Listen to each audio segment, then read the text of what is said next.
Halo movie addict di seluruh penjuru dunia, apa kabar? Bagaimana? Sehat? Standar openingnya ya, kreatif. Di video kali ini saya akan merangkum film yang berjudul The Night House, rilis tahun 2020, diperankan oleh Rebecca Hall yang juga bermain di film Godzilla vs Kong ya. Film The Night House bercerita tentang seorang wanita yang baru saja ditinggal oleh mendiang suaminya, sehingga ia harus tinggal sendirian di rumahnya yang berada di pinggiran danau. Namun semenjak kematian suaminya, hari demi hari ia mengalami kejadian aneh di rumahnya tersebut, dan setelah digali lebih dalam, terungkaplah sebuah fakta yang mencengangkan, di mana ternyata sang suami selama ini adalah seorang laki-laki. Cringe anjing. Oke, karena saya tidak mau banyak spoiler ya, jadi kita langsung saja ke alur cerita. Jangan lupa di subrek dulu channelnya. Saya dan Bebonekaan Bugung Waku Cipiut Samida mengucapkan happy watching, selamat menyaksikan.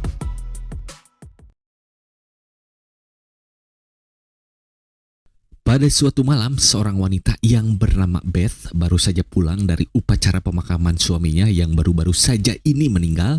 Kemudian sambil menonton video, ia mengenang kebersamaan mereka saat suaminya masih hidup. Lalu sebelum Beth tidur dengan penuh perasaan bucin, ia pun mengusap-usap bantal yang selalu dipakai saat suaminya tersebut tertidur di sampingnya. Namun tiba-tiba terdengar suara ketukan yang entah dari mana asalnya, maka ia pun segera mencari sumber suara.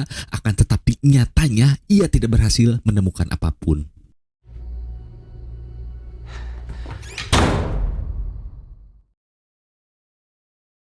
Pagi hari tiba ketika Beth akan pergi bekerja, ia menemukan jejak kaki seseorang di tanah, dan ternyata jejak kaki tersebut berasal dari sebuah perahu. Tidak terlalu menghiraukan, maka ia pun akhirnya sampai di sekolah dan menghadiri acara rapat guru.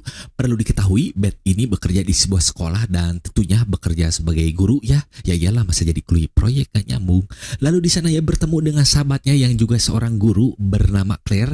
Mengetahui Beth sedang mengalami kesedihan mendalam pasca kematian suaminya, ia mencoba menghibur. Tak lama setelah rapat selesai, ketika Beth berada di ruangannya, seorang wanita yang merupakan orang tua dari salah satu muridnya datang, dan maksud kedatangannya adalah untuk mempertanyakan mengapa anaknya tersebut tidak bisa lulus dari mata pelajaran yang Beth ajarkan. Si orang tua pun lanjut berkata bahwa mengapa hari ketika anaknya akan mempresentasikan tugas yang Beth suruh, ia malah tidak hadir. Oleh karena itu, dengan sikap yang sarkastik, Beth pun menjawab bahwa hari tersebut adalah hari di mana suaminya meninggal, yang mana suaminya tersebut mati karena menembakkan pistol ke arah kepalanya saat sedang berperahu di danau. Dan dari sini bisa kita ketahui penyebab suaminya meninggal ternyata literally and which is mati dengan cara mengenaskan. Sosokan Inggris. My husband shot himself in the head last Thursday. I'm so sorry for your loss. Pulang ke rumah, ia bertemu dengan tetangganya yang bernama Mel, di mana karena ia tahu bahwa perahu kecil yang bertengger di danau di depan halaman rumah Beth adalah perahu yang ditumpangi suaminya ketika ia bunuh diri. Mel berinisiatif menutunya dengan selai kain dan bahkan menawarinya untuk menyingkirkan perahu tersebut. Saat mengobrol, Beth melihat jejak kaki yang ia temukan sebelum pergi bekerja tadi sudah hilang. Kemudian setelah itu, lagi-lagi Beth mengenang kebersamaannya dengan sang suami dengan cara menonton video mereka. Oh ya, dan perlu diketahui sang suami bernama Owen. Ia seorang insinyur sipil, maka dari itu ia pun bisa merancang dan membangun rumah yang mereka tinggali ini sendiri. Dimulai dari perancangan, lalu ngaduk semen, kemudian belanja triplek hingga pasang genteng, semua itu ia lakukan sendirian. Lanjut setelah itu, Beth yang bertekad ingin move on, ia mulai membereskan barang-barang kepunyaan sang suami. Namun tiba-tiba ia menemukan sebuah buku yang berisikan desain rumah mereka sebelum dibangun. Lalu digambar terdapat desain labirin dan juga denah rumah mereka yang terbalik, serta tulisan Owen yang berbunyi "Trick it, don't listen to it", yang berarti triknya jangan dengarkan. Yang mana semua hal ini malah membuat Beth menjadi bingung dan bertanya-tanya. Begitu juga dengan saya sendiri.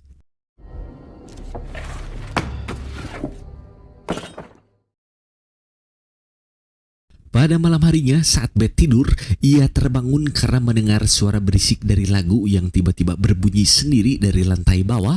Lalu secara ajaib tiba-tiba ia mendapatkan pesan singkat di handphonenya yang ternyata berasal dari Owen.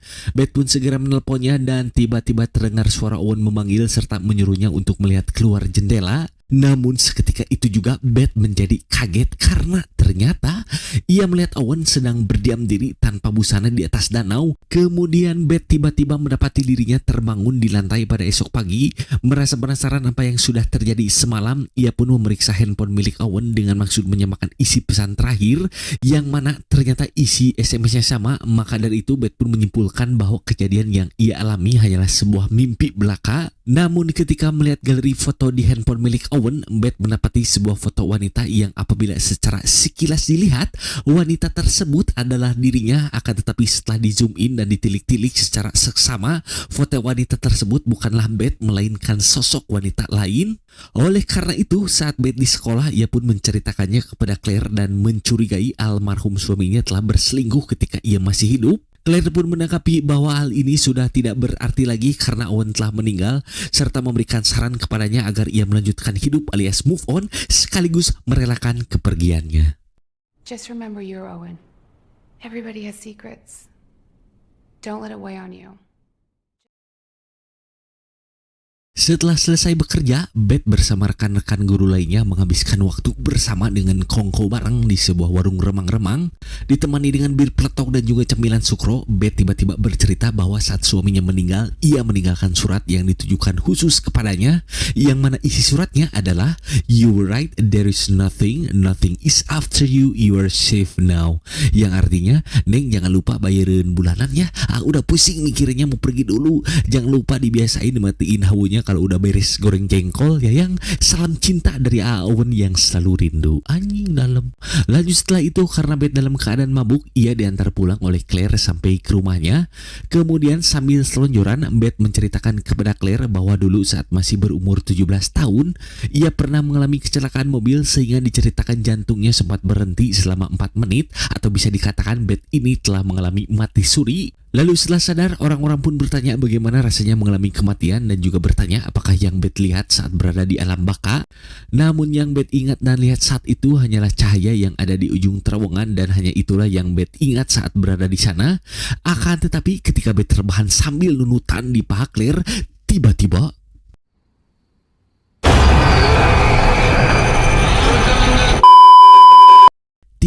sound efek film menggelegar seperti musik hajatan dangdut tetangga yang membuat saya kaget.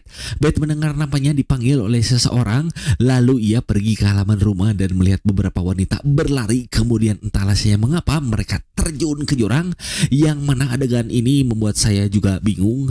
Naon sih maksudnya, gagal paham aslinya. Gak habis pikir apa sih maksud si sutradara bikin adegan ini ya. Kenapa juga mereka harus lompatan pakai celana coba? Kan saya sebagai penonton jadi hayang udut maksudnya.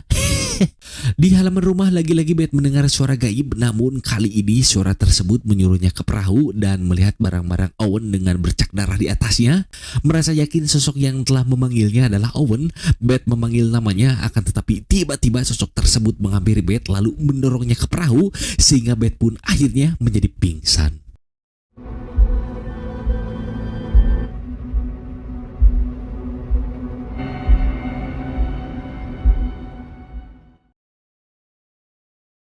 Ditemani cahaya bulan yang sekarang berubah menjadi warna merah, Beth kembali dibawa ke rumahnya, namun kali ini ia melihat Owen berada di dalam bersama wanita-wanita yang tidak dikenal. Di saat yang sama, suara gaib mengatakan kepada Beth bahwa yang ia lihat hanyalah sebuah mimpi.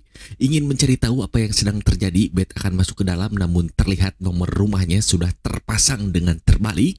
Saat mencoba masuk, lagi-lagi Beth terbangun dari tidur serta pagi pun sudah menjelang. Lanjut karena masih merasa penasaran siapakah foto sosok wanita yang Beth temukan tempo hari.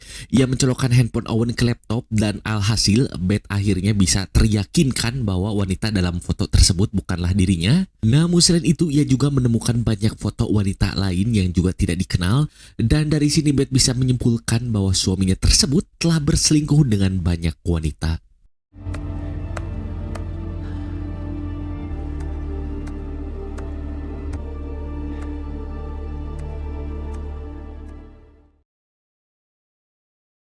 Dengan kejadian yang tak lazim ia alami, Beth berjalan memutari danau dengan maksud untuk mencari rumah yang ada di dalam mimpinya semalam. Di tengah jalan, Beth bertemu dengan Mel dan menanyakan kepadanya barangkali ia pernah melihat rumah di daerah tersebut. Mel membalas bahwa selama ia tinggal di sini, ia tidak pernah melihat rumah yang seperti Beth maksud. Lalu setelah berpisah, tak lama akhirnya Beth menemukan sebuah rumah yang bentuknya mirip dengan rumah yang ia tinggali saat ini, namun di dalamnya telah ditutupi oleh banyak plastik. Kemudian setelah masuk lebih jauh, Beth menemukan sebuah ember yang isinya adalah sebuah boneka aneh dengan paku-paku yang menancap ke tubuhnya. Dengan penemuan ini, Beth pun menanyakan kepada Mel mengapa ia seperti seolah-olah menyembunyikan rumah tersebut. Mel pun menjawab bahwa ia benar-benar tidak tahu, namun di sisi lain karena melihat Beth yang tidak bisa menahan lagi amarahnya, dengan jujur Mel berkata bahwa pada suatu hari ia pernah memergoki Owen tengah berjalan di tengah hutan dengan seorang wanita yang sosoknya mirip dengan Beth. Lalu pada suatu malam Owen kembali datang ke rumahnya dengan kondisi yang berlumuran lumpur dan juga berbau alkohol pada jikungnya.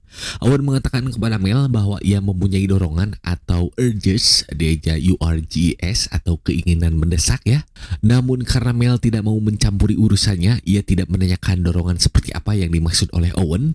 Di sisi lain setelah kejadian tersebut, Owen terlihat baik-baik saja. Maka dari itu Mel merasa tidak perlu mengatakan hal ini kepada Beth karena ia takut akan merusak hubungan mereka. Bagus sih niatnya mah ya. Jadi intinya mah si Mel tuh gak mau jadi tetangga julid gitu, gak mau ngaduin orang ya. Beda banget sama tetangga di rumah saya, ada cekcok rumah tangga dikit, langsung besoknya ibu-ibu ngeriung kayak rapat paripurna. Dasar ibu-ibu zaman now. Aduh jadi curhat deh jadinya. Oke lanjut dulu lah. Merasa semakin yakin ada yang tidak beres dengan suaminya, Beth lanjut mengacak-acak barang milik Owen dan terdapat pistol yang dipakai suaminya untuk bunuh diri. Selain itu, Beth juga menemukan sebuah buku yang mana sampulnya terdapat gambar labirin dan isi bukunya ternyata tentang hal-hal yang berkaitan dengan perihal gaib, di mana tertulis bahwa sebuah labirin sederhana dan tempat terbalik dimaksudkan untuk membingungkan atau memperlemah kekuatan kegelapan. Lalu boneka yang Beth temukan di rumah seberang danau adalah merupakan sebuah artifak yang dimaksudkan untuk mengikat persembahan yang lagi-lagi saya juga tidak mengerti apa maksudnya. Mungkin bisa kita tanya ke Roy Kimochi ya biar bisa paham. Dengan penemuan barang-barang tersebut, pada keesokannya Beth langsung pergi ke toko buku yang Beth temukan semalam. Namun secara kebetulan di sana ia bertemu dengan wanita yang ternyata adalah wanita yang ia lihat di galeri handphone Owen, dan wanita tersebut bernama Madeline. Beth langsung mengatakan bahwa dirinya adalah suami Owen dan juga memberitahunya ia telah meninggal. Beth lanjut menanyainya sejauh manakah mereka berhubungan, namun Madeline menjawab ia hanya bertemu dengan Owen beberapa kali, merasa bersalah dan tak mau terekspos sebagai pelakor di depan publik. Madeline hanya menjawab seperlunya dan tidak melanjutkan pembicaraan. Honestly, I barely knew him. I didn't sleep with him. Karena dihantui rasa bersalah, malam berikutnya ternyata Madeline datang menemui Beth di rumahnya.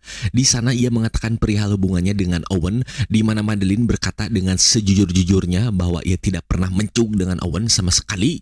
Ia mengaku dibawa Owen ke rumah seberang danau dan di sana Madeline disuruh memegang boneka aneh yang tubuhnya penuh dengan paku. Kemudian lanjut beradu bibir, namun saat sedang hot-hotnya Owen mencekik leher Madeline, namun tak lama ia meminta maaf telah melakukan hal tersebut dan bahkan mengantarnya kembali pulang. Lalu setelah itu mendengar pengakuan dari Madeline, Beth pergi ke rumah seberang danau dengan maksud untuk berbicara dengan roh Owen yang selalu menghantuinya. Dengan putus asa ia berbicara ke awang-awang dan memanggil-manggil nama Owen namun tidak ada jawaban. Akan tetapi karena Beth dalam keadaan mabuk, tiba-tiba kakinya terkusruk hingga lantainya jebol, dan seketika itu juga Beth kaget karena ternyata ia menemukan bungkusan plastik yang mana isinya adalah mayat-mayat yang sudah membusuk.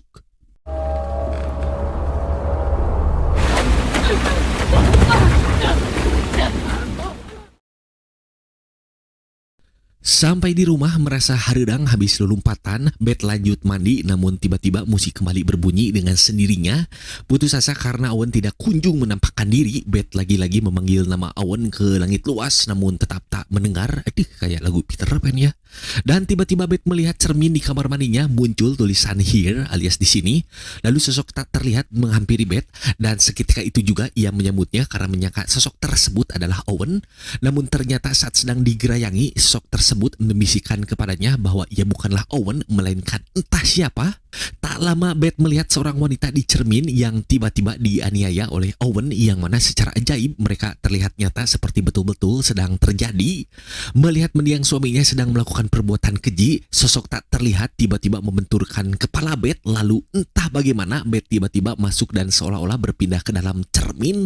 Jadi maksudnya si Beth ini pindah ke alam lain ya, yang lagi-lagi saya tidak paham bagaimana caranya karena saya bukan Ki Pranalewu atuh bro. Namanya juga film horor ya, suka nggak bisa masuk di logika. Dan kadang-kadang kalau dipikir-pikir banyak sekali varian hantu tuh ya. Ada hantu badut, ada hantu ujuk-ujuk bisa keluar dari TV, terus hantu suster bisa ngesot. Tapi yang paling amazing mah ada hantu bisa order makanan. Bang, satenya 10 tusuk dong bang. Aduh luar biasa.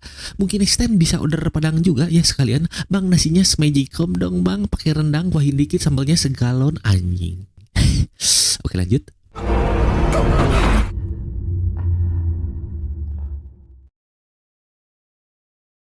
Di dalam dunia cermin, Beth melihat Owen sedang bersama wanita-wanita lain tidak dikenal, di mana mereka semua dianiaya olehnya. Lalu di ruangan selanjutnya, Beth melihat Owen sedang bersama dirinya yang tengah rebahan. Namun kali ini Owen berbicara kepadanya, di mana ia mengatakan bahwa dialah sosok yang Beth temui ketika waktu dulu ia mengalami kecelakaan dan jantungnya berhenti. Oke, saya stop dulu di sini biar saya jelaskan dulu ya. Jadi ceritanya entah bagaimana Beth tidak ingat sosok yang ia temui pada saat jantungnya berhenti. Lalu saat ini sosok tersebut mengungkapkan eksistensinya kepada Beth dengan mengambil alih sosok Owen dengan cara memasukkan Beth ke dalam dunia cermin ya. Lalu mengapa saya sebut dunia cermin dan apakah maksud dari semua ini? Begini alasannya pemirsa. Oke, pertama-tama saya bingung nyebutnya dunia apa ya, masa dunia fantasi, kurang serem gitu ya. Kedua, sejak menikah dengan si Beth, sosok gaib mempengaruhi Owen agar membunuh istrinya sendiri sehingga Beth bisa kembali ke alam baka dan menjadi milik sosok gaib tersebut. Selanjutnya pada saat Beth pingsan didorong sosok tidak terlihat yang ia kira Owen. Lalu dari jauh Beth melihat Owen sedang bersama wanita lain di rumahnya sendiri. Ketika ia memasuki rumah, kita diperlihatkan nomor rumahnya yang terbalik seperti pantulan cermin ya. Selain itu pada momen tersebut bulan berubah menjadi merah, yang mana bisa diartikan bahwa Beth sedang berada di alam atau dimensi lain. Kemudian Owen membangun rumah di seberang danau dengan denah rumah terbalik yang desainnya mirip dengan rumah mereka saat ini, yang mana ternyata di dalamnya terdapat labirin sederhana yang dimaksudkan untuk memperlemah atau membingungkan kekuatan gelap yang mempengaruhinya.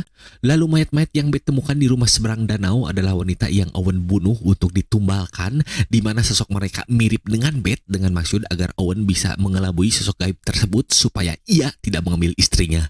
Oke, jadi sekarang jelas ya. Kalau kurang paham bisa ditanyakan di kolom komentar atau bisa kalian tanyakan ke yang bikin film. Dan saya juga semi-semi paham sih, soalnya IQ saya terbatas juga ya, dan masih banyak yang lebih penting lah buat dipikirin, kayak pinjol yang selalu nelponin tiap jam misalnya. Aduh. Oke lanjut. Setelah itu Beth tiba-tiba dicekik oleh sosok gaib dan akhirnya menjadi pingsan. Lalu bulan pun kembali berwarna merah, yang berarti Beth sedang berada di alam bawah sadarnya. Di sana ia dibawa ke atas perahu dan berada di tengah danau lalu bertemu dengan si Owen KW ya. Owen KW memberikan Beth sebuah pistol yang telah dipakainya saat bunuh diri. Lalu ia pun membujuk Beth untuk menembakkan pistol tersebut kepada dirinya sendiri dengan maksud agar ia mati dan akhirnya menjadi milik Owen KW untuk selama-lamanya. Di saat yang sama kebetulan Claire datang mengunjungi rumah Beth, namun ia kaget karena melihatnya sedang duduk sendirian di atas perahu. Khawatir dengan keadaannya, maka Claire pun ngegeruan karena ia tahu bahwa Beth akan bunuh diri.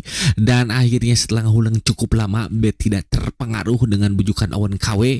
Ia segera ditarik oleh Claire dari perahu, yang berarti Beth tidak jadi melakukan bunuh diri. Dan akhirnya film pun berakhir dengan kebahagiaan sambil tetangkepan.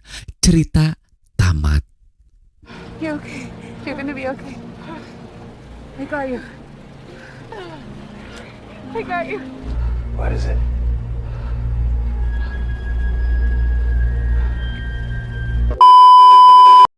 Oke, begitu ceritanya. Saya tidak akan banyak mengomentari film ini karena ya bisa kalian nilai sendiri lah ya.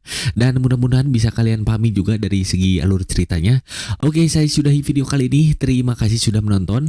Mohon maaf apabila ada kekurangan karena kesempurnaan bukan milik saya, melainkan yang di atas. Sampai jumpa di video berikutnya. Salam olahraga.